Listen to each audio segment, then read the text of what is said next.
অবশেষে বলিউড অভিনেতা সাইফ আলী খানের উপর হামলার ঘটনায় হামলাকারীকে গ্রেফতার করেছে মুম্বাই পুলিশ।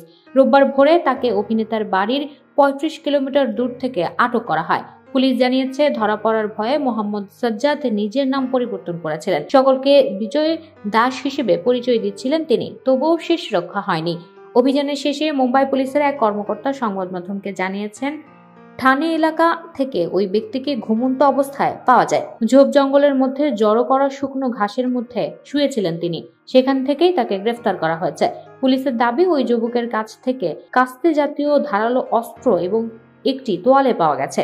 অভিযুক্ত যুবক ধরা পড়ার পর পুলিশের কাছে স্বীকার করেছেন তিনি সাইফ এবং কারিনার বাড়িতে প্রবেশ করেছিলেন এবং তাদের উপর হামলা করেছিলেন। তবে কেন হামলা চালিয়েছেন সে বিষয়ে এখনো বিস্তারিত কিছু জানা যায়নি। পুলিশ তাকে গ্রেফতার করে থানায় জিজ্ঞাসাবাদের জন্য নিয়ে গেছে।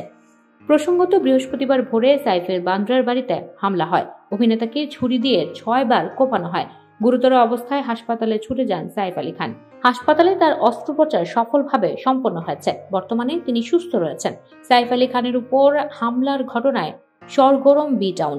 অভিনেতার বান্দ্রার বাড়িতে চুরি করতে এসে সরাসরি তার উপর ছুরি দিয়ে হামলা চালায় আততায়ী। আর সেই ঘটনায় গোটা বলিউড এখন উদ্বেগে। শাহরুখ, সালমান থেকে শুরু করে বি টাউনের বড় বড় তারকারা অভিনেতার পাশে দাঁড়িয়েছেন। এই ঘটনায় নিজেদের উদ্বেগের কথা প্রকাশ করেছেন।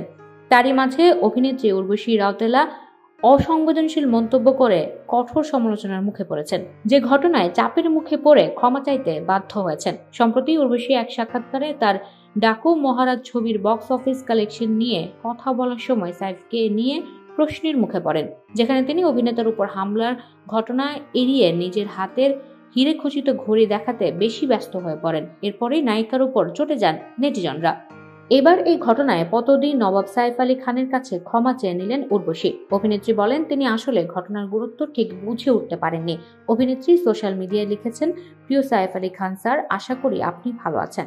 আমি অত্যন্ত দুঃখের সঙ্গে এবং আন্তরিকভাবে ক্ষমা প্রার্থনা করে এই চিঠিটি লিখছি।